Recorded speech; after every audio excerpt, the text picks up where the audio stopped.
Hello everybody. I hope you can hear the birds all around. I am actually recording this at the spot that I wrote about in this little essay. I've got my feet in the water, I've got my coffee. It's pretty early in the morning, but it looks like someone's already been in the water. You can see these steps have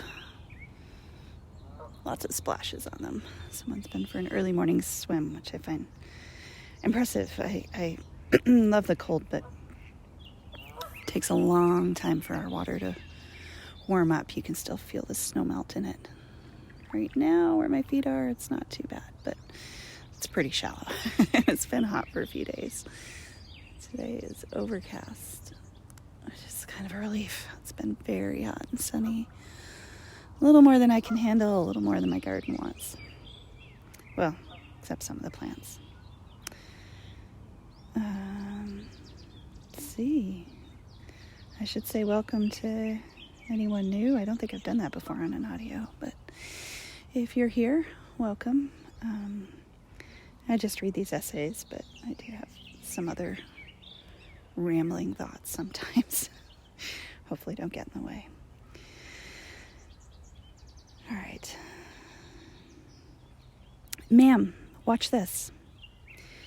2 teenage boys stopped me on the footbridge, right where they'd been jumping into the river. One of them was about to attempt a backflip off the railing, and the other was betting it would turn into a belly flop. I stopped and thought briefly of my father's childhood stories. Growing up in Leningrad, now called St. Petersburg, in the Soviet Union, he and his friends jumping illegally from a bridge into the Neva near the Peter and Paul fortress. Living under a dictator, a life structured around fear, rigid rules, almost nonexistent interpersonal trust, and waiting in hours-long lines for bread. And still, laughing, challenging one another, unwilling to resist the lure of the water. The boy jumped, did not belly flop.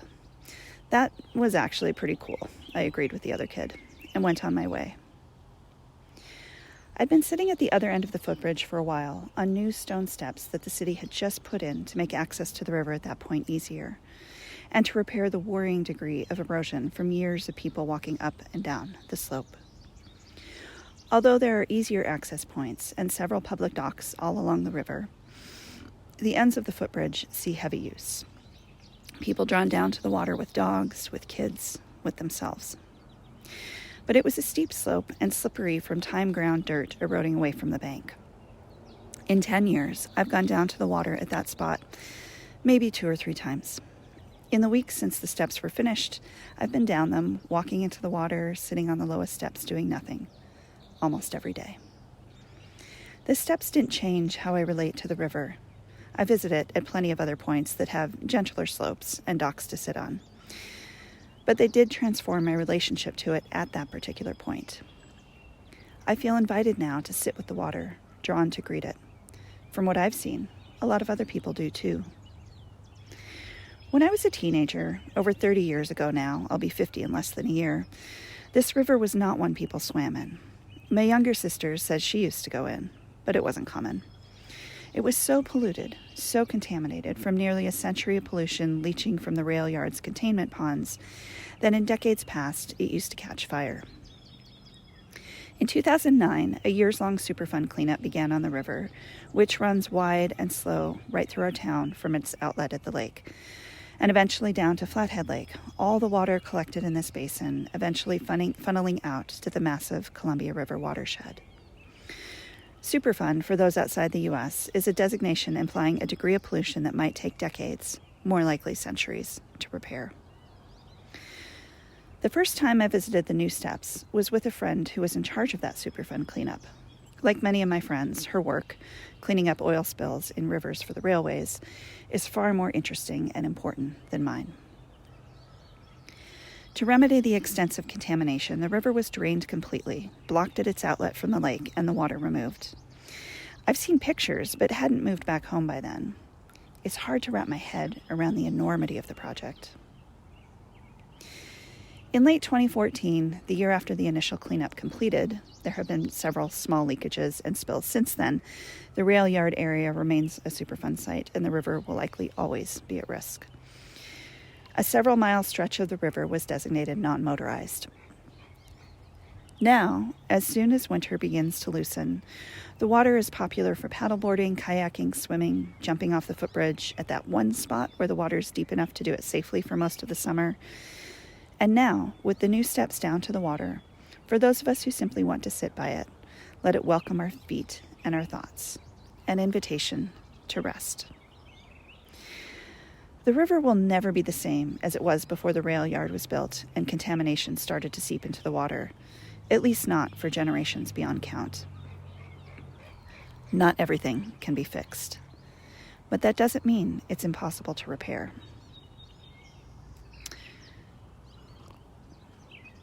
Recently, the novelist and physician Abraham Verghese came to give a talk at our local community college. The region I live in is not, to put it mildly, a place where people of that stature and renown come to speak. We might never get to listen to someone like him again in person. But the hospital sponsored the talk.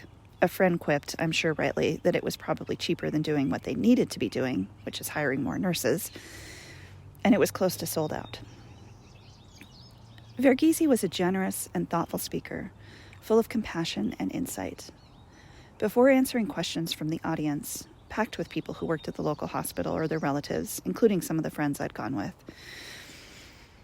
talked about his childhood in Ethiopia and the books that shaped who he became as a writer, as well as a doctor.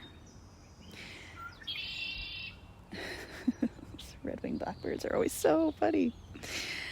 And then he spoke about being a doctor serving HIV/AIDS patients in Tennessee in the early 1980s, when HIV was terrifying and unknown. It hadn't even been labeled human immunodeficiency virus yet, and had no treatment.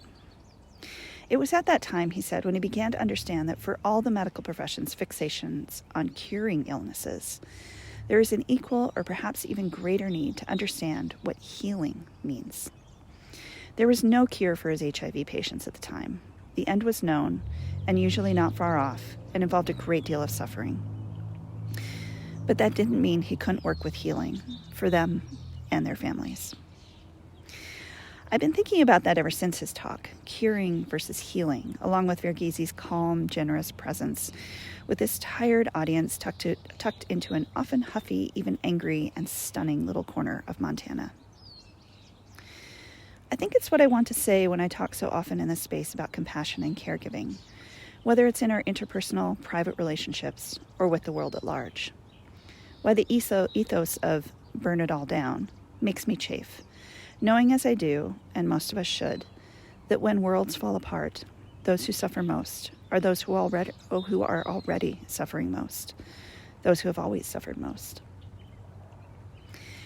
Dismantling structures of oppression and violence requires building and repairing alongside collapse, lest we simply allow the same harms to grow in the ruins.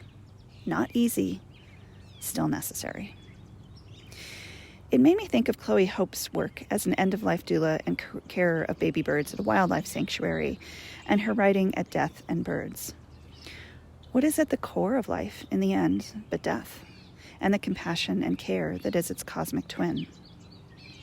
But I also thought of Sarah Sweat's regular journeys with milkweed and mending on the gusset, which fascinate me as if her foraging, spinning, and weaving represent a life I was meant to live, the ways that nature can be literally woven into our lives if we learn how, and allow her to do her work. Heal, mend, repair. So many words we have to acknowledge damage and what we might attempt to soothe the harms that lingered. As a handful of people here already know, I'm in the midst of a marriage dissolution that is almost finding its way to an ending, which of course, for both me and my spouse, will be another kind of beginning. It's been a slow, painstaking process focused on prioritizing our 2 teenage kids and repairing a friendship and a different kind of partnership after 26 years of marriage. It surprises me with a shock of gratitude on a regular basis that we're able to do this with a focus on mending rather than rending one another apart. And that's probably the last thing I'll ever say on this subject, except that it's amazing to be able to make a legally binding commitment, essentially as a child, that requires a career in accounting and a PhD in psychology to undo. To be surrounded in life with people who heal whether rivers or relations, animals or animosities, is a kind of magic. I've learned the hard way that not all those who speak with reverence of the importance of relationships think it's important to live by it, and am all the more grateful for people who live true to those expressed values. The first time I sat on the new river steps by myself, one warm evening after a busy day, there were no other people nearby. I allowed myself a tiny proprietary twinge because, although I recently gave up my seat on the town's board of parks, I was there for years of planning and permitting of these steps, and it felt good to know I'd been a tiny part of something built for the good of the public, a minuscule contribution to repairing our local commons. A yellow warbler sang from a willow tree draped over the water a little upstream, the particular citharism that comes from a breeze catching on the branches of lodgepole pines and larches drifted from the opposite bank. I wish I could bottle that sound for people or record it effectively. It fills me with a feeling that change is coming. It always has, ever since childhood. There is something about the way the needles of those trees shatter the air, maybe, that gives it a different sense than wind among aspen leaves or old oaks. Something impending. Sometimes, or in times like our own, often, it feels like forces of destruction, greed, hate, and even evil are insurmountable, that nothing good can be saved, nothing can be repaired. But my town, my wider region, is full of people doing their utmost to repair the commons. People dedicated to affordable housing efforts, to the seemingly never-ending struggle for a county-wide bike and pedestrian trail system, to building places for homeless people to rest and feeding the hungry, to cleaning up rivers and lakes and restoring wildlife habitat, to helping refugees find homes and settle into this winter-shaped, sometimes strange place. There are so many people working to fix the wounds of the world, knowing that pain and scars will remain. The river that I'm now spending a lot more time in has a long way to go in repair. Though it's designated endangered bull trout habitat, there are almost no fish in it, except for a few bottom feeders. I like watching them. They're a reminder of how far the water has come from the damage inflicted on her slow current.